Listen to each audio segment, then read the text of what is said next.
Alrighty, everybody, welcome to this edition of the FLT Connect series. Today, we're going to be learning a little bit about how to use a map and compass from Tim Holahan. We are going to reference a couple of links during the presentation, so I've just put a little link in the chat there. You can click, and those will have all the links that you'll need for the presentation today. And I'll go ahead and hand it off to Tim. All right. Kane, thanks very much. I am happy everybody is here tonight to talk about orienteering map and compass. We're going to do a couple of things here today. Um, and to get ready and get started, the tools and the things we need to know to make use of how to navigate in the woods off trail. We can do this with a basic compass. We can do it with a regular map. Our FLTC maps are great for this. And we'll look at a couple of examples. Of off-trail navigation that we can use with our maps. We'll go through a couple of techniques here today, and I think we'll set you up so that you can go into the field with a map and a compass, bring some imagination and go and explore someplace. What I'd invite you to do as we go along here today, we'll have plenty of time for some questions and some discussion. But if there's a topic that you think or a question that fits right in here, Kane will be watching the chat, and he'll give a shout and see if we can work that question in on the fly. So I'd encourage you to go do that. What you can expect tonight is we'll talk about one of the core tools, a compass. The other one is a map. Orienteering is called the thinking sport, and there's some techniques there that we'll talk about. We've got a couple of examples of orienteering on the FLT. You've got right now the links to a couple of tutorials. And then orienteering is a sport and it's a hobby. Um, Throughout the state of New York, there are orienteering clubs that run events that essentially is a hike on a course that you determine yourself. So those are provided in those links. Tonight, I think I'm going to try to touch on everything we can except the hands-on and the boots on the ground. There's some things we can't do virtually over the web, but we'll touch on a couple of those things. A few things for respecting land use. When we walk off the trail, we've got to make sure we're in a place that's okay. Private land around the FLT, we won't walk off the trail. We'll stay on the trail and we'll do no off-trail orienteering on private land. Most of the New York DEC public land that we're on, it's fine to do off-trail navigation. There are some other public lands along the trail that they are in fact belong to um, a public entity, and there's some very specific rules and prohibitions. If we get down through the reservoirs as we approach the Catskills, for example, the trail is on public land there. That public land, our permission allows us to traverse it on the trail. And although it is public land, there's very specific rules that prohibit that. So we've got a responsibility to be aware of where it is that we want to go exploring off trail. And then to ourselves, a couple of safety things. I trust everybody here when you go out in the woods, you arrange with a trusted at home contact. Somebody knows where you're going, knows when you're going to come back, and knows when to call for help if you don't. A good tip anytime, whether we're on trail or off, if your smartphone has a mapping app and you can share your real time location with family, that's a great thing to do. I was off doing some orienteering this week and I made sure I had family that knew I was in the woods off trail and they can follow me. I like to set a safety bearing when I go in the woods. If for some reason I get turned around, can I get out by just going north or east? Think about that every time we go in the woods. If for some reason we're in a place where we're not sure where we are, and I just had to walk in one direction to get out, it's good to know when we enter the woods what that safety bearing would be. Another safety element, if you're in the woods and you need help, call 911. If your cell phone says no service, go ahead and call 911. Your carrier might not have service, but the other carriers in the cell grid might pick up your phone or pick up your call, and your call could get through to a ranger. If you're in the woods and you need help and you call the 911 center, you can tell them, hey, I'm in this state forest. Um, you might want to call the New York State Ranger Dispatch. Um, the 10 Essentials, the Hike Smart New York, there's a link to that in there as well. make sure that we're prepared when we go in the woods off trail, and also be aware that when we're off trail, that there's some other risks that we generally don't encounter on the trail. There could be remnants of barbed wire fences or wells, and we could be encountering steep gullies and briars and wetlands, things that are more challenging than when we're on the trail. And then lastly, if you're a beginner with a map and compass, if you're comfortable with a GPS, whether a standalone GPS unit or a smartphone that tracks, I'll sometimes set my GPS unit, put it in my pocket, but my GPS is keeping track of where I am, but I still get to do the old school map and compass. Let me take you to an example of a training exercise. This was done recently. This is uh, a training exercise for a search and rescue team using a map, much like our FLT maps. This map in particular was a park. It has trails, but all the trails have been removed from the map, so we're not tempted to navigate following the map. I'll tee this up as an orienteering example and show you the challenge and show you a potential solution, and then we'll follow up talking about each of those pieces. Suppose you were at what I'll call control 9, and the orienteering sport places you want to go are called controls. So if you're at control 9 and your mission is to get to control 3 and to do that swiftly and confidently, it's about 1,100 meters away. So your challenge is to choose your route and get your team from that spot to that spot. Um, to get grounded on an orienteering map, the lines on them are always magnetic north, so that helps. The lines are always the same distance apart, so that helps. And then, as I mentioned in this one in particular, if there was a trail that connected them, it's been removed, so we're not tempted to follow that. We're going to talk about each of the elements that we see here, but let me take you through how this challenge was solved by a team. And then as we go through this evening, we'll talk about each part of the solution. Um, when we're comfortable with a map and a compass and we look at this mission, one of the things that we can observe is that control 3 is on what's called a catching feature. In this case, it's a fence and a property boundary. If we were to walk and approach that from the south, we're going to know when we hit that fence. It's going to catch us and keep us from going too far. Catching features are very, very useful. If your bearing is off by a little bit, they keep you from going forever if you miss your target. In order to get there, this team established what's called an attack point. Said to get to point 3, what if we started at this point on the fence? What if we arrived at this point on the fence and we turned left? In order to arrive at that point of the fence, we'll depart the road at this curve and we'll take a compass bearing from the curve to that point of the fence, intentionally aiming someplace other than our target. To get to that curve of the road, we're going to be on the road. To get to that point of the road, we're going to take a compass bearing from point 9. So I've described this orienteering exercise almost backwards. We've started where we wanted to end up and figured out a way that we could get there. Then we could look at this thing and say, well, that's one way to get there from 9 to 3. What might be the second best way? And the reason we think about looking to see the second best way is to ask the next question, is that second best way actually better than my first choice? If we spend a few minutes thinking about it, then we'll talk about that this evening. We'll set a compass bearing from point 9 towards that road, and we're intentionally aiming to a spot on the road before the curve. We expect wherever we hit the road might not be exactly where we aim, but we'll turn right on the road, follow the road until it curves, stop, take a compass bearing to a place that's down the fence from our target, proceed through the woods on that bearing, stop at the fence, turn left, and walk steadily until we meet it. So that's a collection of what orienteering will bring us. I've mentioned a couple of techniques here. I'll give you a picture of what these are.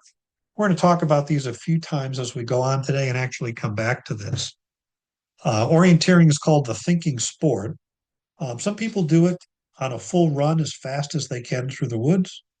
Other people go out and say, let me see if I can follow a course through the woods. I'm not particularly worried about speed or how long it'll take to get there, but how clever can I be and how confident can I be in how I set that course? So these are 10 things that come up in orienteering. You put these in your bag. We'll talk about these tonight. We'll show some examples of it. The first one was control, attack, route. Some people call that CAR, CAR, or as the acronym there. What we just did in the example is we actually worked backwards from where we wanted to be to where we were. Um, Stephen Covey wrote a book years ago, The 7 Habits of Highly Effective People. And one of those habits he describes is begin with the end in mind. And actually, the worst thing you can do when you're trying to orienteer to get from a point A to point B is concentrate on what should I immediately do to leave point A. This control attack route technique reverses that and says, if I want to get to point B, let me find an attack point, the second item here. Let me find something easy to get to that's reasonably near my objective, that I can get a roughly right technique and get there quickly. And then I'll focus on the precision, on a precise technique to get to it. So I look at an attack point and say, boy, I want to get to point three. Let me find something near point three that I can get to that near attack point quickly and easily. And then I can bring some precision to get to the final point. I mentioned the double eye sweep. That's a case where you plan your best route and then see what the second best route would be. And you're giving yourself room there to second guess it and say, hey, maybe I bit on what looked like a good idea, but maybe there's a better one. The next group of five are things that are very useful when you're looking at a map. I think we're all accustomed to navigating with what orienteers would call a handrail. Some feature in the woods. It's not a literal handrail like we'd have gone up the stairs in my home, but it's some clear feature that if I can come along that, I can follow it all the way through. I could follow a trail, a stream, a fence, uh, a posted boundary. Sometimes a clear valley, a very, very clear valley would be a handrail. So we're looking at our map. We're not necessarily using our compass, but we find a clear linear feature that we can follow. The fence that we just looked at is called a catching feature. It's an obvious safety net behind our target. If we go too far, we know to stop. Um, there's a really nice orienteering course in Webster, New York, near Rochester. It's right up on Lake Ontario. That's a pretty obvious catching feature if you're trying to find places in the woods. If you get to the shore of Lake Ontario, it's a pretty good idea to stop because you're not going to want to go in the lake. Number six is the one we think of first. Let's navigate by a bearing. We'll talk a little bit about how to set a bearing and follow a bearing. Um, Number seven, aiming off. Our last example, there were two cases where rather than try to precisely aim with our compass and get to a spot, we instead intentionally aimed to the right of where we wanted to be. The reason for that is um, because you anticipate that there'll be variability and some error in your navigation. You might end up veering consistently off your target and be to the left. Let's say you hit your target and you're left by about 100 meters and you're looking for something there. When you arrive at it at 100 meters, you're wondering which way should I go. Turns out you're left of it by 100 meters, but you don't know that. So you turn right when you get there and you walk for about 50 or 60 or 70 or 80 meters. You don't find it. So then you turn around and go the other way. You undo the 80 meters you just walked. You walk another 100 meters in the other direction. You still don't find it. Then you walk a little further, and then you wonder, well, maybe, maybe I had my guess right the first time. So you backtrack and you end up, you want to avoid that going back and forth.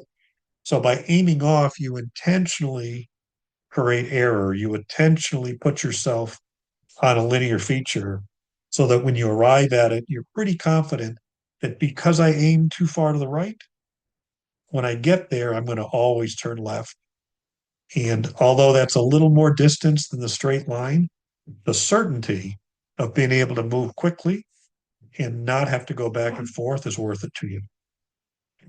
Selecting features, when you look at your map, and we'll look at a couple of examples here, you can go through and say, okay, what are the things that I expect to encounter along the way? I'm going to go through a gully. I'm going to come to the top of a ridge. I'm going to go over an old fence line. I'm going to go by a swamp. And then a little further, I'll get my target. By identifying those features that you expect as you move through your course and you see those features, you check them off in your mind and you say, hey, I think I'm on track. Another good tip is to fold up your map. Fold your map as you're moving through the woods. Put your thumb right where you believe you are on the map.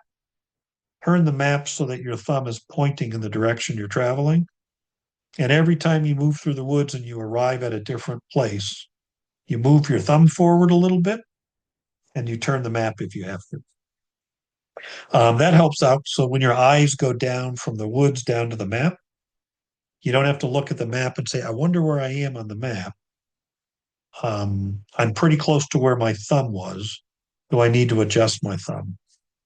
And then the last two things here, which what I find is the most exciting part of sort of off-trail navigation is variability, that things are going to happen.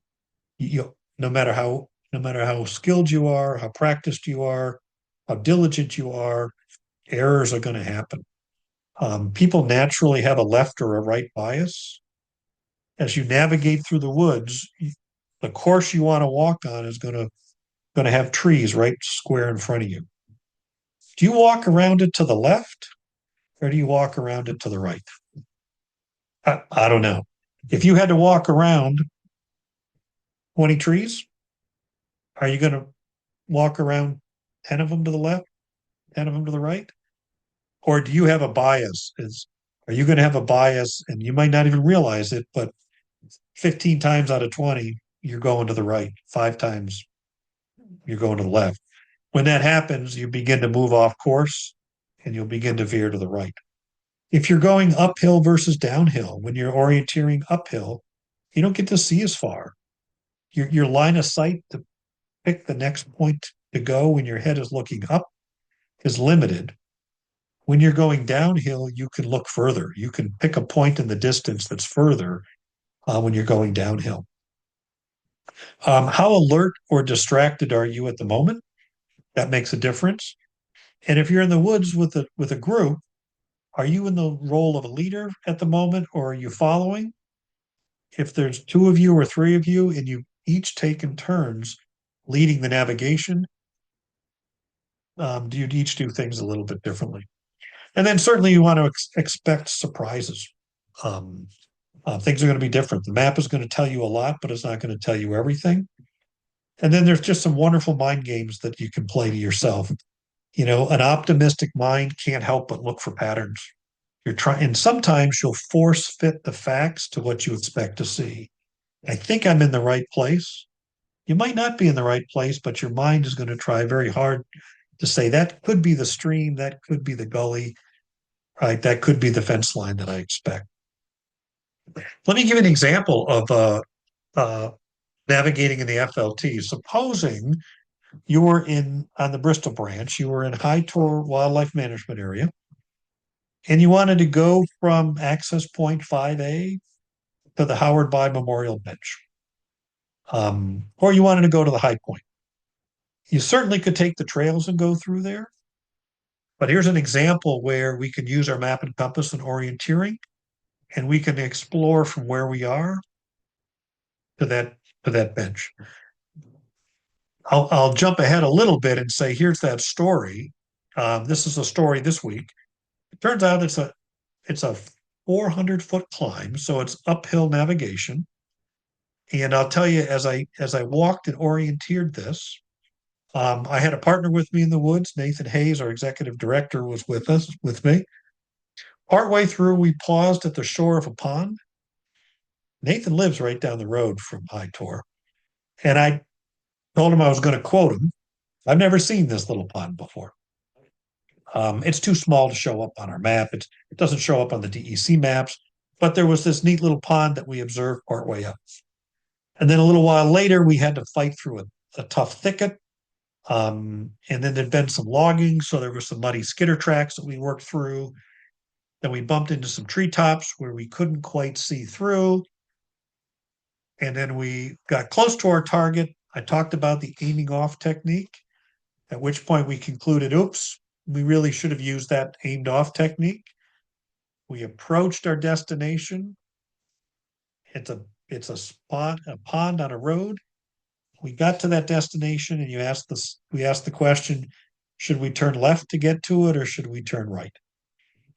We turned right and we walked for a little while, determined we should have aimed off, turned around, went back to where we came out of the woods, and then continued on. So I find every time I'm in the woods doing orienteering, doing map and compass, you have choices about what techniques we use, and you learn something a little different. In this case, yeah, the aim off technique would have helped us. We got back on track and we made it just fine to the bench. Um, Contour lines, elevations, we'll talk about that for a second. We took a compass bearing here. One of the most helpful things for off-trail navigation is to be able to read contour intervals, to be able to read um, a map. What I'm showing you here on the left is our Bristol Hills map. Canandaigua Lake over here, the village of Naples down here. And then this is a neat tool included in the links that I gave you is this site called Maps 3D. You can go to it and navigate to anywhere in the world. And it'll visualize that map. In this case, it's visualized it with a 3 time exaggeration of the vertical. Those hills really aren't that high, but boy, when you're walking on them, they feel high. When you're walking down it, it feels steep. So the tools that we use looking at our contour map, these contour lines, I'm going to take you to the next vision here, right? Contour lines are those squiggly orange lines on our map, and they tell us something. They tell us a little something that we can use to navigate. Also, these are also in your links here. But as you begin to read those lines, every point on those lines is the same elevation as every other. And when they stack together, you can see that there's some patterns. When I look over here to this map, for example, this is coming from Gaia. That's an app that many of us use to use the FLT GPS tracks. But this is from some of those training materials. Begin to identify from that pattern. I've got a gentle slope over here. When the contour lines are very far apart, it means I'm in a flat place. Here's a ridge with a shoulder pointing downhill. When the V's are pointing uphill, it's a drainage or a gully. It takes a little bit of practice to visualize that. I'm going to take you now to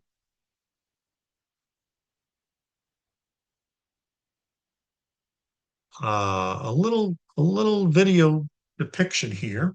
Oh, maybe zoom that up.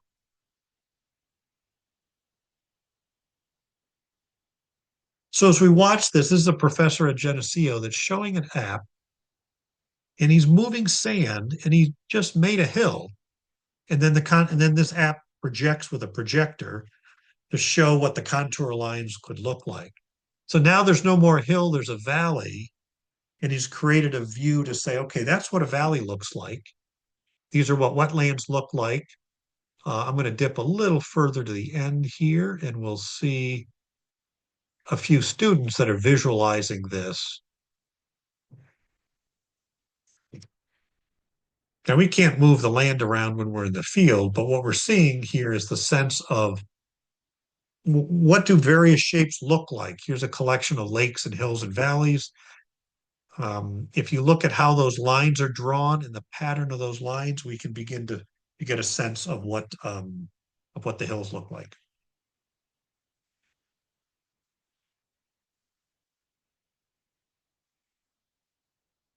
So that's how the map is going to help us with the terrain features. The other thing the map will help us with is north. Which north are we talking about? When we use a compass, we really want to know magnetic north. That's where the needle of our compass will point. There's a vast magnetic iron deposit near the North Pole, close enough to the North Pole that we label that needle of our compass, magnetic needle of our compass, north, and it points in that direction. However, it's not perfectly on the North Pole. Typically, what we see in our maps is what's called grid north. Grid north will be an arrow on a map. You see here our FLT map has grid north on it. Um, if you get DEC maps of various land, we're going to see the same thing, grid north. That grid north is typically parallel to the side of the map. That's very useful to know that it's parallel to the side of the map as we go to take our bearings. But we also have to realize that our compass is not going to point in that direction. It's going to point different from that direction. And it's different because of where that magnetic iron deposit is. Across the FLT corridor, the amount of that difference is about 10%, 10 degrees. It's about 10 degrees when we're over near Salamanca. As we go through Hornell, it's about 11. As we get to Ithaca, it's about 12. As we get to Downsville and the Catskills, it's about 13. And that's going to tell us that our compass is going to want to point to a place that's slightly different than the north on the map. And we'll talk in a second about how we make that work for us. And we'll also use some techniques with our orienteering in our course, our route selection, where being roughly right is okay.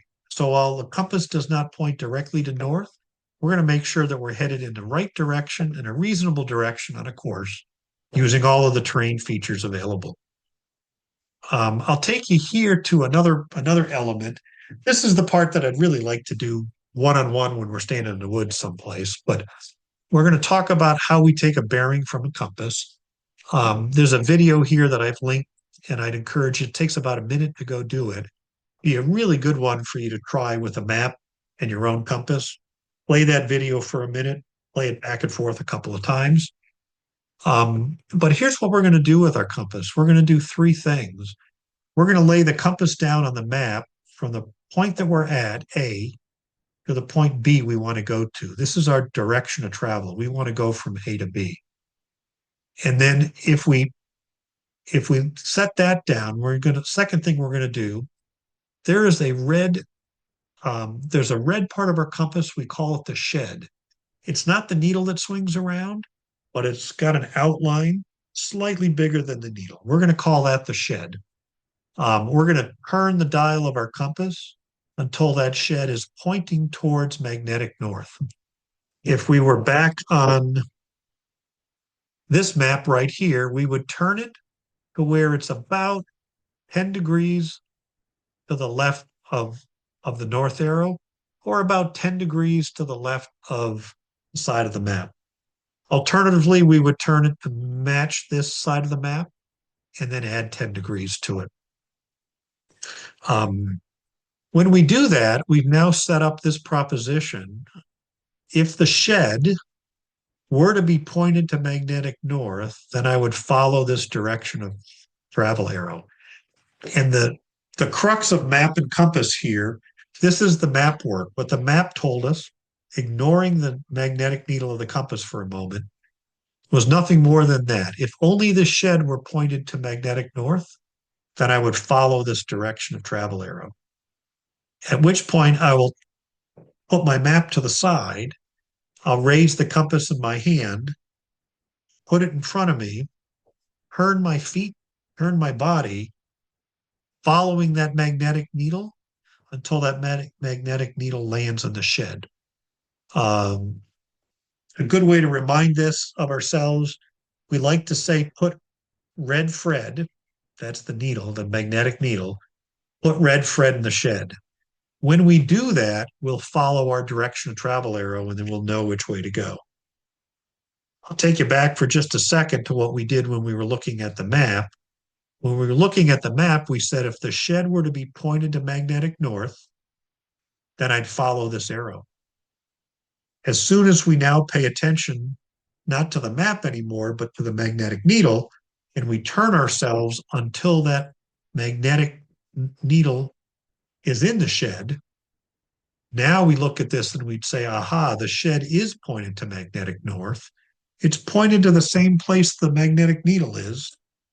And so because of that, I'm now going to follow this direction of travel arrow, and I'm going to walk to where that arrow tells me to go.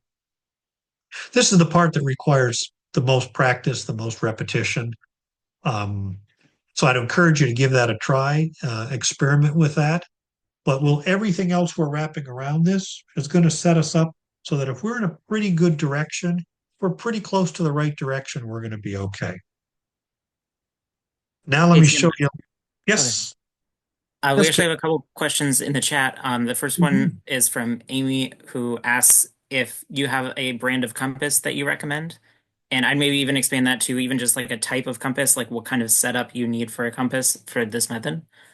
Um, Yes, yep, sure, and then sure. Peg also wanted to know about the degree of difference of magnetic or grid based on the map. So would it like say 10% or 12% on the actual map?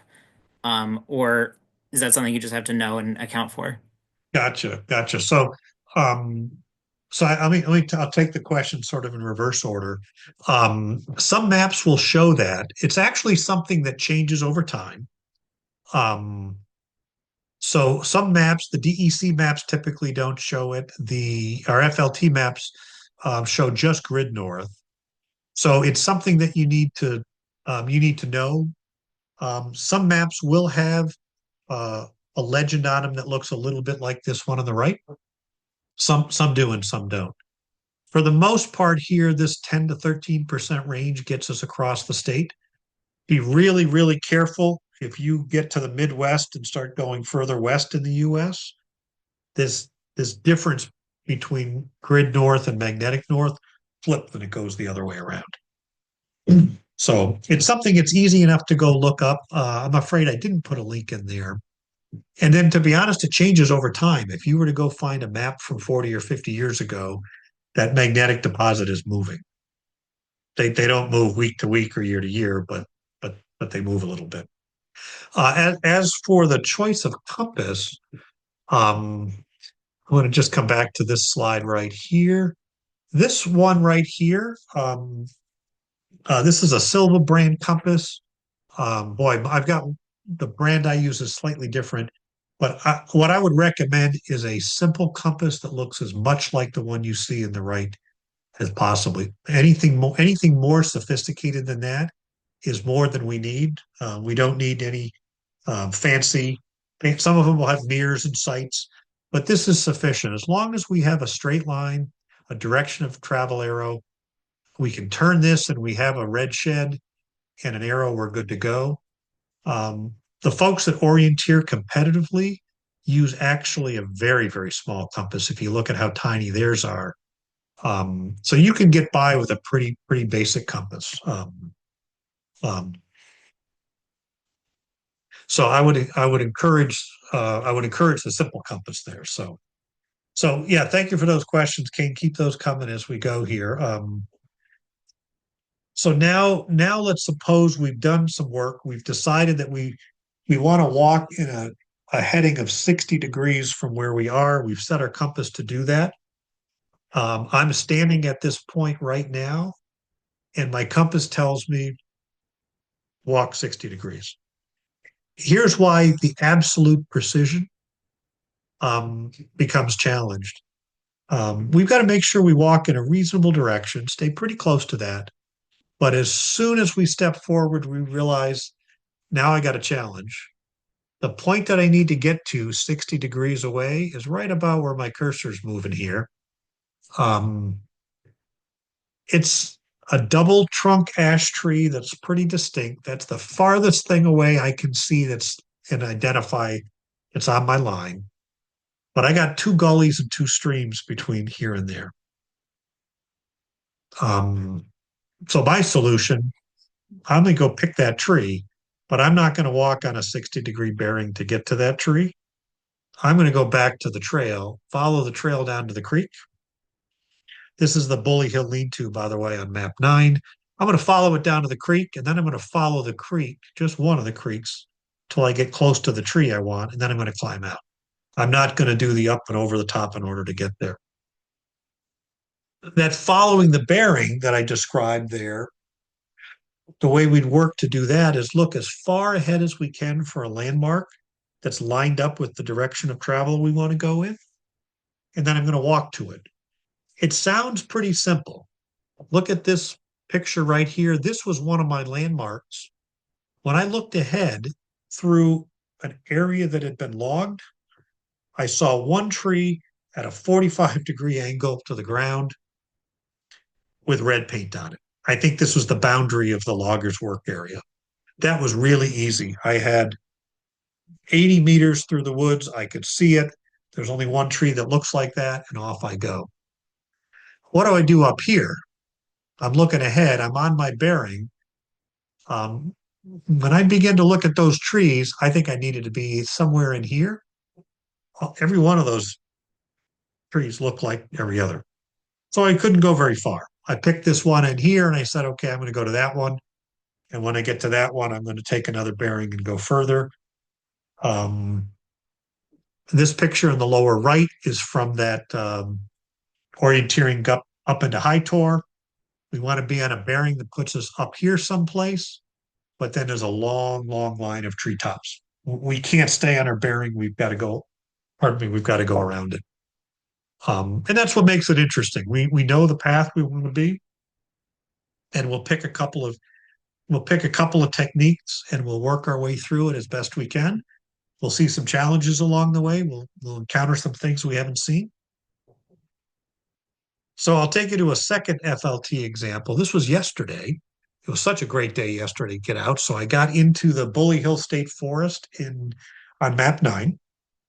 My wife Annette and I went out and we said, let's see if we can explore off trail. And so I'll tell you a little bit about our hike. And I'm going to describe this one to you because there's a lot of examples where you could take what we talked about today, find a spot on our FLT maps on public land in state forests, and say, let me do a little bit of on trail walking, and then let me do a little bit off trail. So what we chose to do was to park our car here at Access 5, and we walked the trail, and we had lunch at the Bully Hill Lean-To. And then to return, since we'd already been on that trail today, we chose to hike off trail, to orienteer off trail, and to do it in 2 parts. We said, what if we go northeast to this dead end road? When we reach the road, we're going to go southeast back to our car. And it'll be interesting to see when we go southeast, can we just hit the edge of the state forest? We know what posted signs look like. We know what state forest signs look like. And we're used to seeing yellow blazes on trees when the state will sometimes flag what the boundary is. So we were pretty confident that if we hit this boundary, we would know it. And so it gave us an interesting route to go through. By the way, it gave us less climb because we had climbed up to this 2,100-foot high point and then down. And as we brought our hike to come back, we actually stayed a little lower on the ridge. So that was our orienteering where we went to explore. Again, looking at this, we talked about on my back stopped. Do I have a catching feature? Right. When I take this bearing, my catching feature is the road. If I miss the road and go too far north, I'm going to hit this boundary. So I'm pretty confident that I'm going to go for a while, but I'm not going to go too far. If for some reason this road has gotten aged and maybe the road stops down here, even though our map is saying it's up here. And again, we're going to orienteer and hike to places that are not regularly visited. If this road were to become unmaintained and not be quite as long as it shows on the map, that's not something that our hikers would call in on a trail report and say, hey, there's something not quite right here. And things like this, things like old logging roads deteriorate all the time. So once you get off the trail, things that you see on a map might not actually be the way they are when the map was created. Nonetheless, I'm looking at this and I'm saying I'm fenced in here by a state land boundary, and I can see that it was going to start going downhill. So if the road isn't what I think it's going to be and I overshoot it, then I'm going to go downhill and I'm going to hit a boundary. I know that I'm not going to get myself off of state land into private land because I've got a pretty good catching feature. So I've made some choices about where I'm going to go take that, sort of take that hike. There's a couple other things we could have done. Um, if you want to go out, say a first time you're trying this, you might come and say, well, let me walk back where I came from. And when I hit this steep right hand turn in the trail where it goes south, maybe I'll take a bearing from there to the road. It's pretty short, but if I wanted to go test this skill and try a little orienteering, boy, this is a pretty good spot to do it because I'd hit that road and I'll come back if I start going downhill. So here's how that story went. This is the floor of the Bully Hill Lean-To with my my compass is laid down. When we looked at that little silver tutorial, we took the side of the compass from where we were to where I wanted to go. So you can see I've lined that up. Um, that's my direction of travel arrow. I'm ignoring the magnetic needle. I'm turning this dial until the shed is about 11, 12 degrees to the left of the side of the map. And I'm a little looser than most. Some folks get really detailed as at 10 and a half degrees. I'm looking to say I'm okay if I'm roughly right. This arrow ought to be pointing about 10 or 11 degrees to the left of the map. When I do that, I then pick up my map and compass and it tells me I want to go at 60 degrees and I head it off into the woods. Um, so that was our first leg to get up to that road.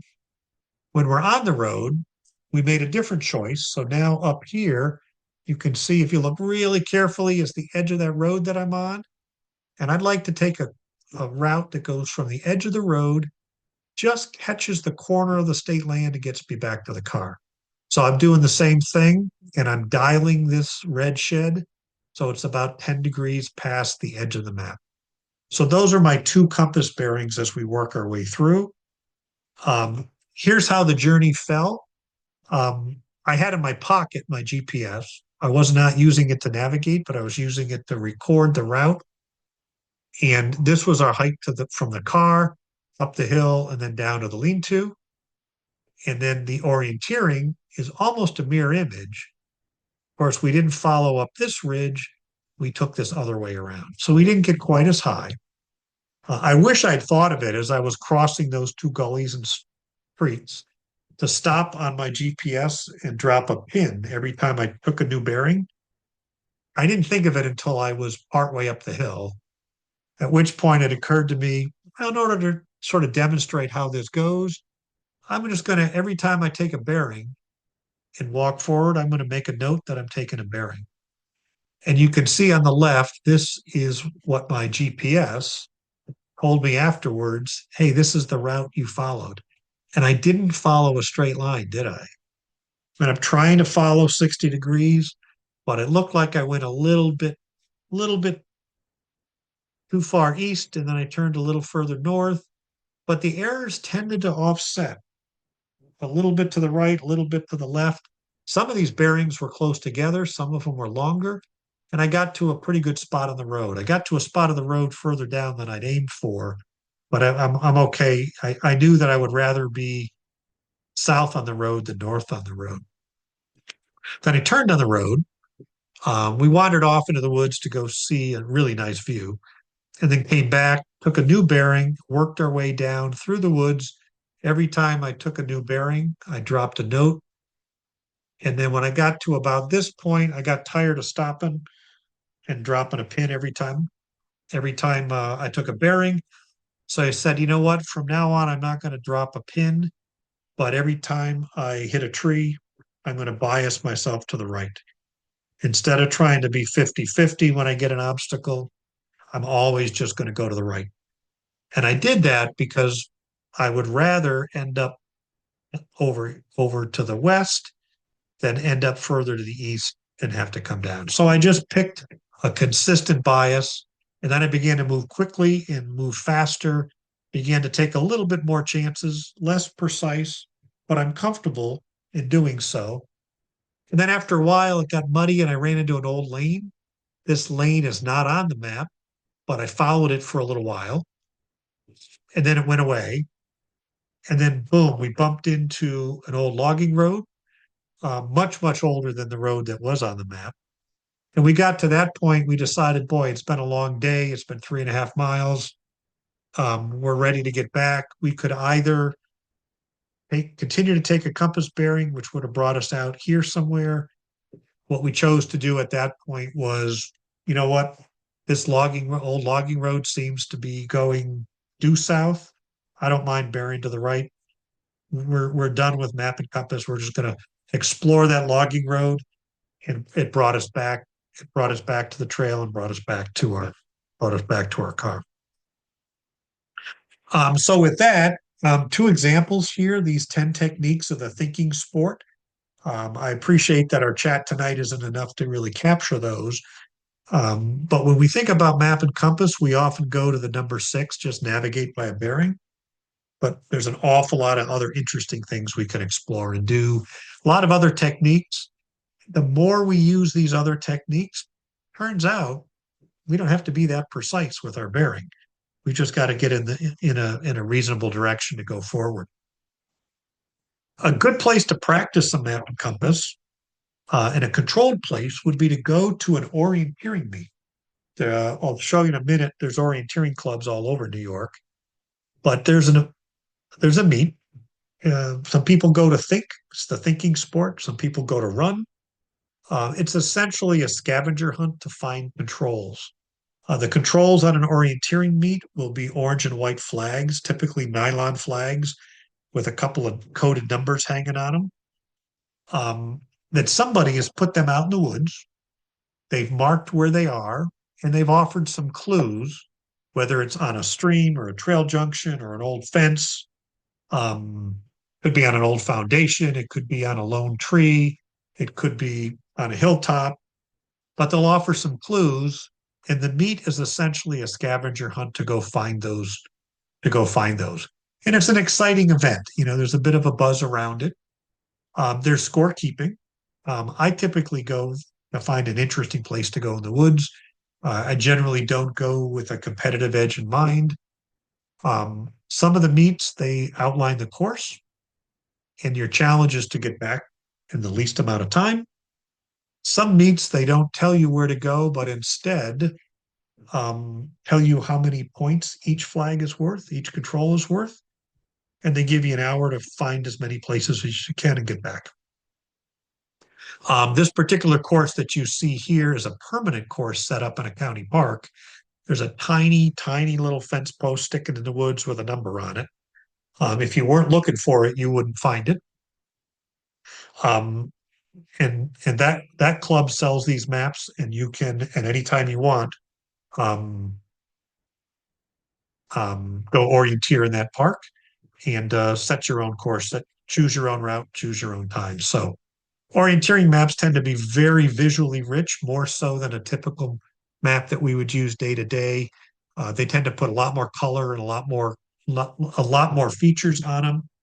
They do draw the magnetic north meridian, so they don't use the grid north, and the side of the map is magnetic north.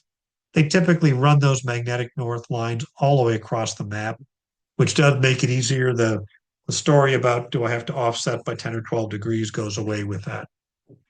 And a lot of them have beginner workshops. So if I were to give you an example here, this is if we showed up at an orienteering meet to go look at that, we might look here and they would say, great, I've signed up for, this looks like it might be an intermediate course. It's got 8 controls. Start line has got 8 controls. And the challenge is to visit them in sequence and get back to the start. If we were to walk our way through, we'd say, yeah, this one's at a trail junction. I might aim off to the left here to hit this trail and then walk up. Or if it were my first one of the day, I might just run this trail, follow that trail.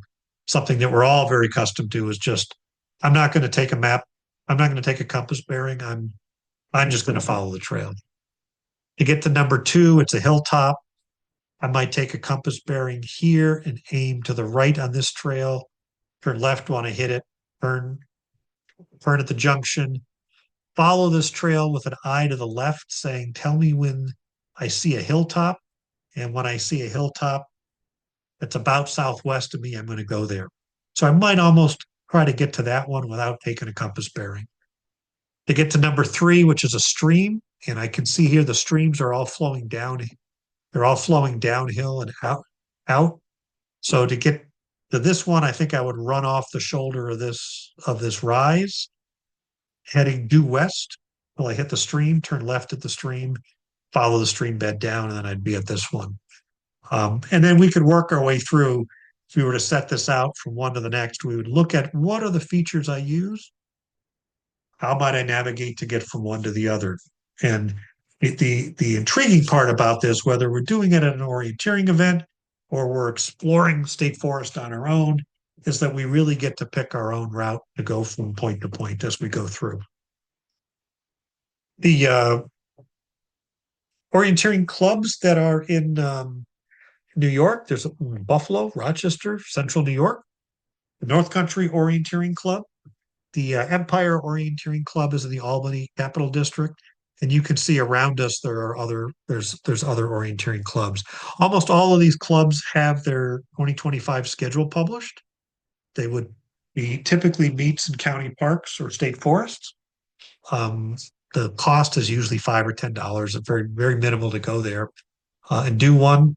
So you can see their websites for their meet schedules. They'll tell you if they've got a beginner workshop. I may do a workshop in Rochester coming up in April when the Rochester Club has their meet. They also sell the permanent course maps. You can buy that map and go ahead and do it.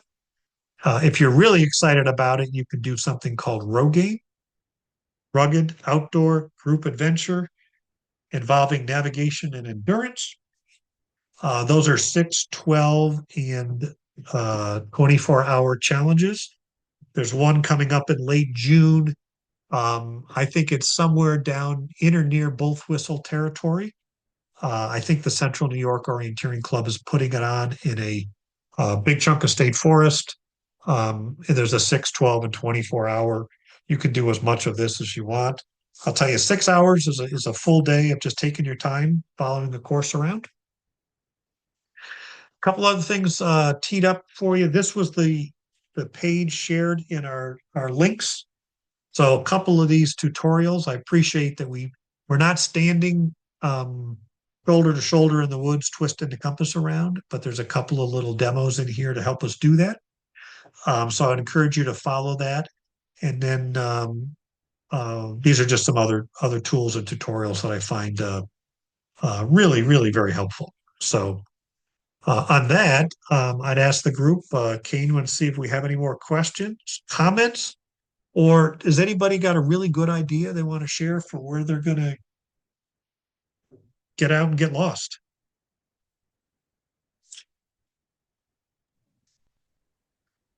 I don't see any other questions in the chat right now. I know earlier in the presentation, Nigel had said about back when we were talking about calling 911 in an emergency. Sure. Yep. 911 will connect to any cell tower, even an unactivated cell phone should connect to 911. And also many locations support text 911 and backcountry SOS app. Yeah. Oh, absolutely, Nigel. And that's why we call 911 before we call the Rangers. The 911 will be able to triangulate where we are. It would be up to us if we call to just suggest to that 911 center that, yep, I am in the woods. Would you call? Is your protocol to call Ranger Dispatch because I'm out in the woods? And the Ranger service will likely know what woods that we're in. So great. Anybody thinking about taking a map and a compass and going somewhere?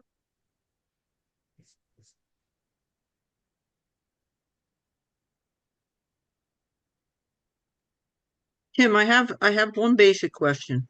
Sure, Peg. Like if you wanted to stay on the trails and you Yep. were planning on just following your map, and following the trails. But you weren't 100% sure. And if you were getting out of the car and getting on a trail and said, let me do Mm, a true north reading on my compass and know great. which Yep. way I Yep. am and look at my map and I should be staying this way. Now, if you get lost like an hour later, Sure. Yep. is the map any help? Is the compass any help at that point if you haven't been doing, the checks along the way? Yeah, it certainly is. So one of the things we can do is two things we can do when we get out of the car. I think a lot of us do this anyway. You might take your compass and just see where that magnetic north arrow points, and then in your hand, turn your map so that the north on the map points about the same as the north on your compass. So we can do that right coming out of the car to just get a sense of which way we're going. I'll often do that because you wonder where out of this parking lot does the trail go? Um, and it's easy to make the mistake, by the way, and get on a trail and go the wrong way. I've done that more than once. The other thing we can do is just get a sense of, hey, if I'm leaving my car and I'm going north on the trail, I'd look at wherever it is that I happen to be and say, what is my safety bearing going to be? So even if I'm going to plan to stay on the trail all day and I'm going to be up in the Bully Hill State Forest up here, I've parked my car here. I might just say, well, you know what? If I don't know where I'm going, I'm going to go south to get back. If at any point I'm lost and I'm off the trail, I'm just going to go south. And I picked south because when I looked at the map, I said, boy, there's a lot of roads here. I'm I-86 is down here. I'm not going to cross that by accident. So if I'm planning to stay on the trail, it's still worth knowing, hey, if I ever got lost off the trail, which way would I go? And I'll pick that safety bearing. Um, and then I'm saying to myself, well, I might not find the trail, but at least I'll find safety if I follow that path.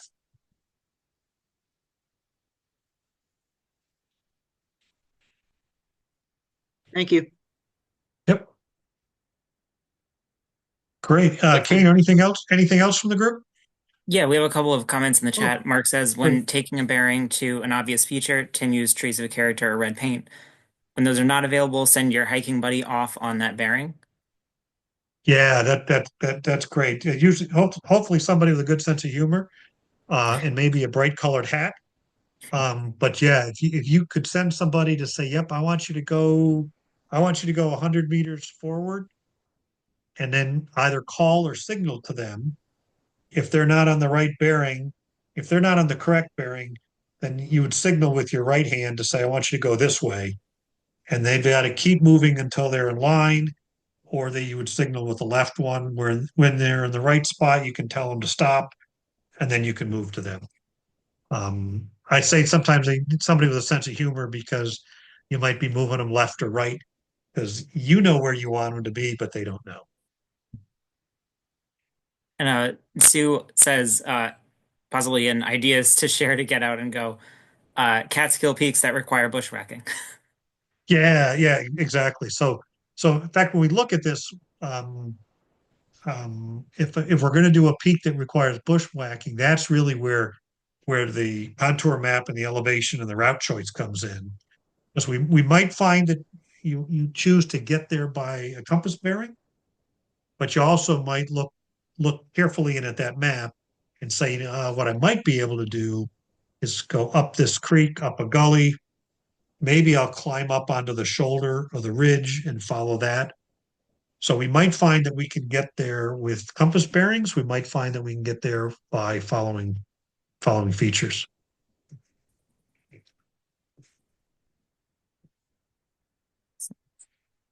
Great.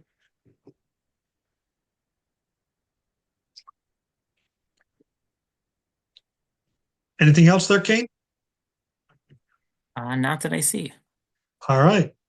I'll tell you what, folks, I'm going to do two things here. I'm going to thank everybody for coming. I appreciate your time, your interest in the topic. So I thank you very much for that.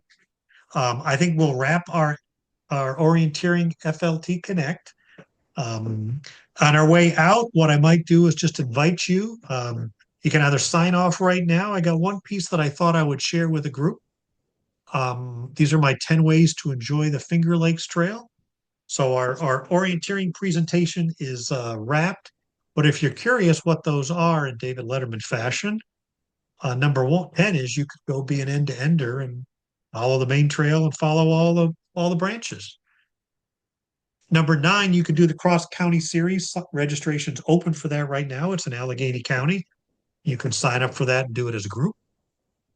Or you could sign up for that and do it as an independent hiker.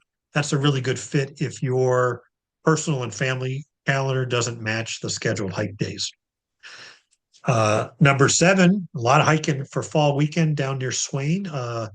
Boy, that's close to where the my Map 9 orienteering was this week. So fall weekend is coming in. Number 6, FLTC Hiking 101. There are 12 hikes open for registration right now. The first one is April 12th. It's a night hike that I'm leading right down near Swain. It's we're hoping if the skies are clear that we will have a sunset from a neat hilltop, and then we'll turn around and we'll see a full moon rise within a minute of the sunset.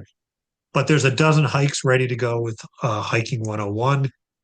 Number 5 is the Wegmans Passport Series, 3 books across the whole trail corridor.